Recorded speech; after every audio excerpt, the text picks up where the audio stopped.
Have you ever stood up too fast and felt dizzy? That spinning sensation that makes you grab onto something for balance? What you just felt was your brain crying out for oxygen. Here's what most doctors won't tell you. By age 70, the average senior has lost 20 to 30% of blood flow to critical brain areas. Think about that for a second. Nearly 1/3 less oxygen, reaching the very cells that control your memory, your balance, your ability to think clearly. Picture this. It's Tuesday morning. You wake up, sit on the edge of your bed, then shuffle to the kitchen. You pour your coffee, add that extra dash of salt to your eggs, and settle into your favorite chair to read the paper. By 10 a.m., you've already damaged your brain circulation in ways that could lead to memory loss, confusion, and even stroke.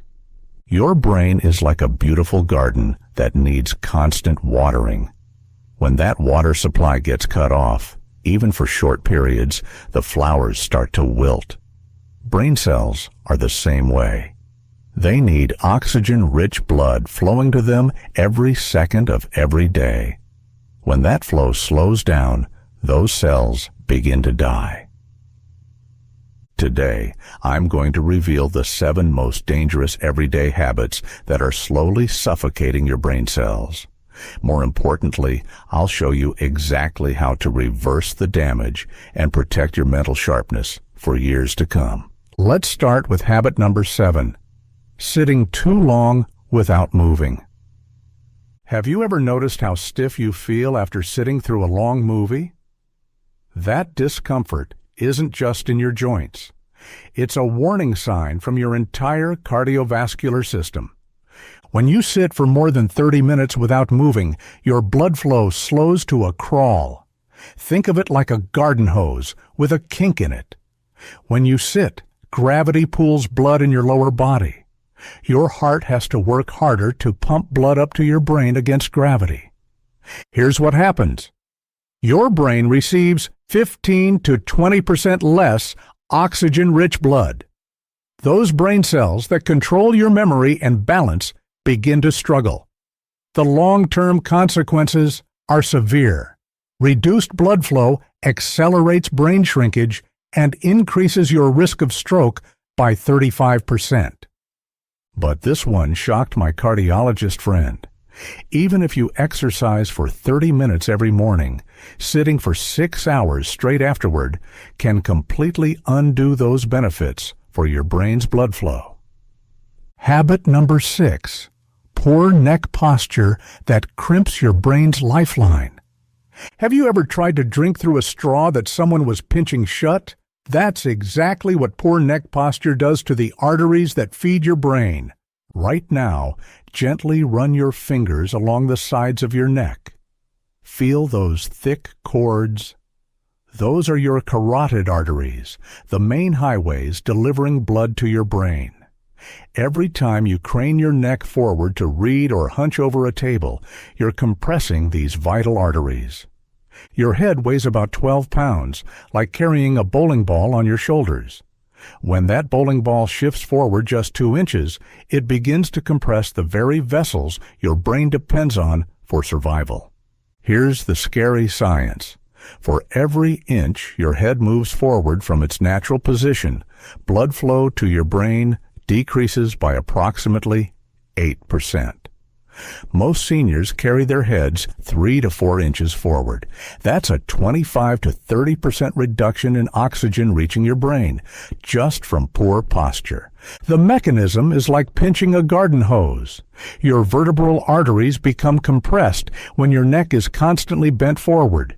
These arteries supply blood to the parts of your brain that control balance, coordination, and short-term memory. This one detail stunned my physical therapist friend. Most seniors lose 40% of their normal neck curve by age 65, creating a chronic kink in their brain's blood supply that lasts 16 hours a day. Habit number 5, high sodium intake that turns your blood into thick sludge. Have you ever poured honey compared to water? Notice how much slower the honey moves? High sodium does something similar to your blood. It makes it thick, sticky, and much harder for your heart to pump to your brain. Most seniors consume 3,500 to 4,000 milligrams of sodium daily. Your brain needs you to stay under 1,500 milligrams. Every grain of excess salt makes your blood more viscous, literally thicker and stickier. Here's what happens. Excess sodium draws water into your bloodstream, making your blood cells clump together. Instead of smooth-flowing liquid, your blood becomes more like thick maple syrup trying to squeeze through tiny brain capillaries. High sodium causes your blood vessel walls to swell and narrow. At the same time, it makes your blood thicker and harder to pump. It's like trying to push molasses through a straw that's getting smaller every day. The long-term brain effects include microstrokes, tiny areas of brain tissue that die from lack of oxygen. Memory formation becomes impaired. Your ability to plan, organize, and make decisions begins to deteriorate. Here's what shocked my nutritionist friend. Just one high-sodium meal can reduce blood flow to your brain by 15% for up to 6 hours afterward. Habit number 4, chronic dehydration that literally shrinks your brain.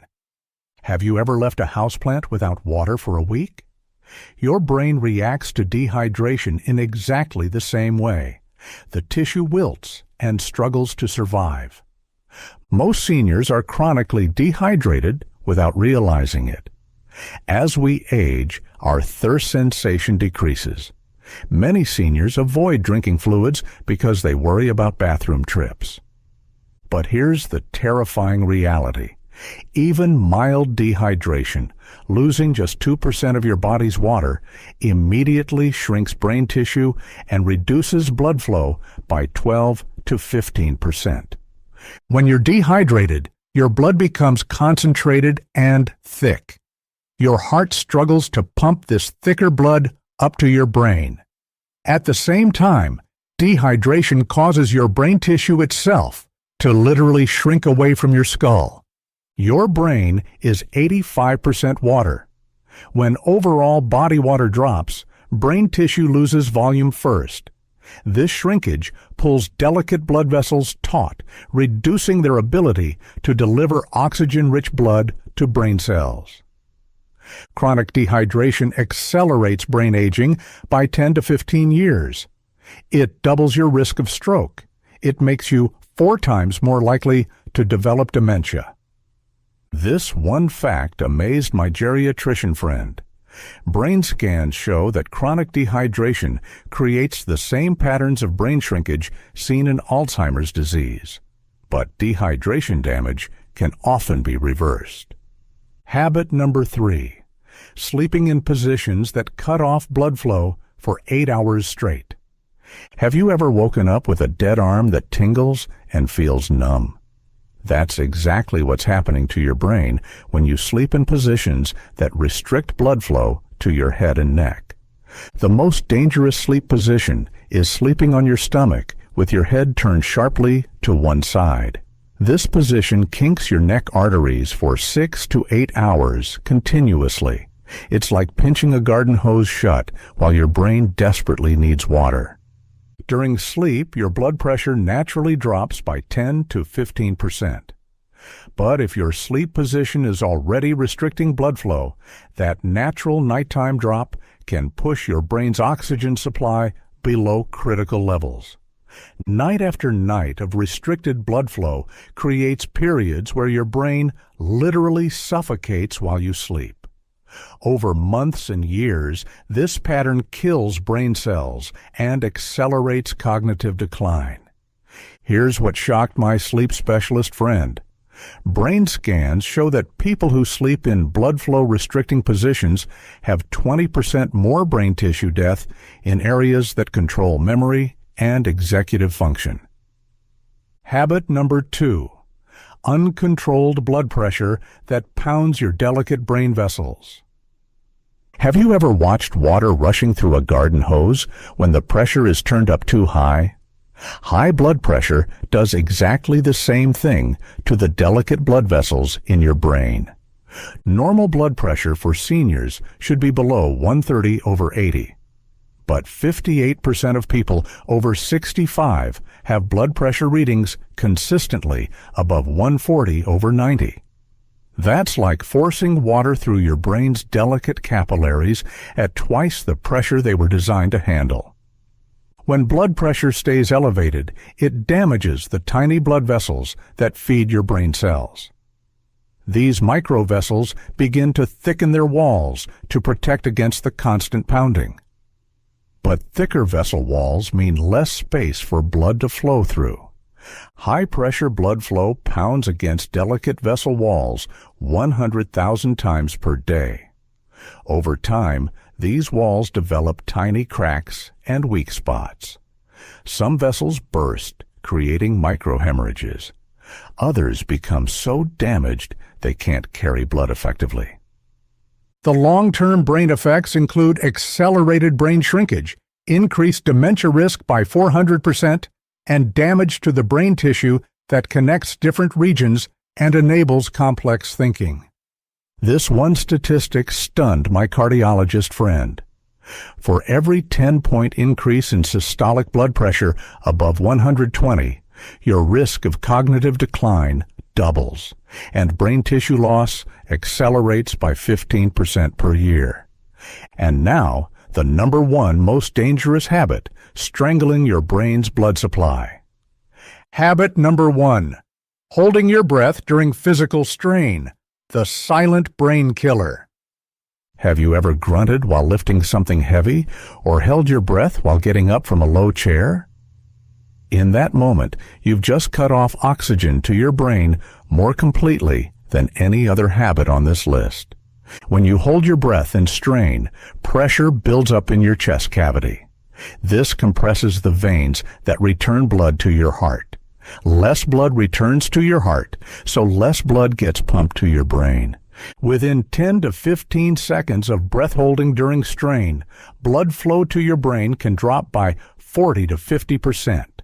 Your brain cells begin experiencing oxygen starvation immediately. If you're already dealing with circulation problems, this brief period can trigger a full stroke. The mechanism is like temporarily clamping off your brain's blood supply. The combination creates a physiological crisis that your brain cells cannot tolerate, especially if it happens repeatedly throughout the day. This detail shocked my neurologist friend. Brain imaging shows that people who regularly hold their breath during strain have patterns of brain tissue damage identical to those seen in people who've had multiple mini-strokes. Now let me show you the 3 most powerful ways to reverse this damage and flood your brain with life-giving oxygen. Brain blood flow. Booster number 1. Simple neck stretches that open your brain's highways. These gentle stretches will open those pathways and restore proper blood flow to your brain within minutes. First, the chin tuck. Sit up straight and gently pull your chin back toward your neck. Hold for 5 seconds, then relax. This immediately opens the space around your vertebral arteries. Second, gentle neck rotation. Slowly turn your head to the right until you feel a mild stretch. Hold for 10 seconds, then return to center. Repeat on the left side. Third, the shoulder blade squeeze. Pull your shoulder blades together while lifting your chest slightly. Hold for 10 seconds. This posture correction immediately reduces compression on blood vessels. Do these 3 stretches every hour throughout the day. Within 2 weeks, most people notice improved mental clarity, less dizziness when standing, and better balance. Brain blood flow booster number 2. Strategic hydration that supercharges brain circulation. Start every morning with 16 ounces of room temperature water before coffee or breakfast. This immediately begins rehydrating your brain tissue after 8 hours of sleep dehydration. Drink 4 to 6 ounces of water every hour throughout the day. This maintains steady hydration levels and keeps your blood at optimal thickness for brain circulation. Add a pinch of high-quality sea salt to your morning water. The small amount of sodium helps your body retain the water longer, providing sustained hydration for your brain. Room temperature water is absorbed 25% faster than ice-cold water, getting hydration to your brain more quickly. Brain blood flow. Booster number 3. The 10-minute brain circulation walk. Walk at a pace where you could hold a conversation but feel slightly energized. Every 2 minutes during your walk, stop and do 5 gentle arm circles forward, then 5 backward. This upper body movement specifically enhances blood flow to your brain. During your walk, focus on deep breathing through your nose. Breathe in for 4 steps, hold for 2 steps, breathe out for 4 steps. This breathing pattern optimizes oxygen delivery to your brain cells. Take this walk within 2 hours of waking up, when your brain needs to transition from sleep state circulation to active day circulation. After your walk, spend 2 minutes doing gentle neck stretches while your circulation is elevated. Let me share one senior success story that proves these changes work. At 78, Walter was experiencing what his family feared was early dementia. He'd forget conversations, get confused about familiar routes, and often felt dizzy. His problems weren't dementia. They were circulation. Walter spent 6 to 8 hours daily sitting, consumed over 4,000 milligrams of sodium daily, and rarely drank water except with meals. His blood pressure measured 168/94. Walter made changes. He set a timer to move every hour. He started neck stretches 3 times daily. He cut his sodium intake in half. He began the hydration protocol and started taking the 10-minute brain circulation walk every morning. Within 6 weeks, Walter's blood pressure dropped to 135/82. His balance improved dramatically. His memory sharpened. After 3 months, his cognitive test scores returned to normal ranges. His family canceled their research into memory care facilities. Walter didn't just slow his cognitive decline, he reversed it. By addressing the circulation problems strangling his brain's blood supply, he regained the mental clarity and independence he thought he'd lost forever. Here's your call to action. Choose one habit from the 7 dangerous ones I described. Maybe it's setting a timer to stand up every 30 minutes. Maybe it's drinking water first thing every morning. Maybe it's doing 5 gentle neck stretches before bed.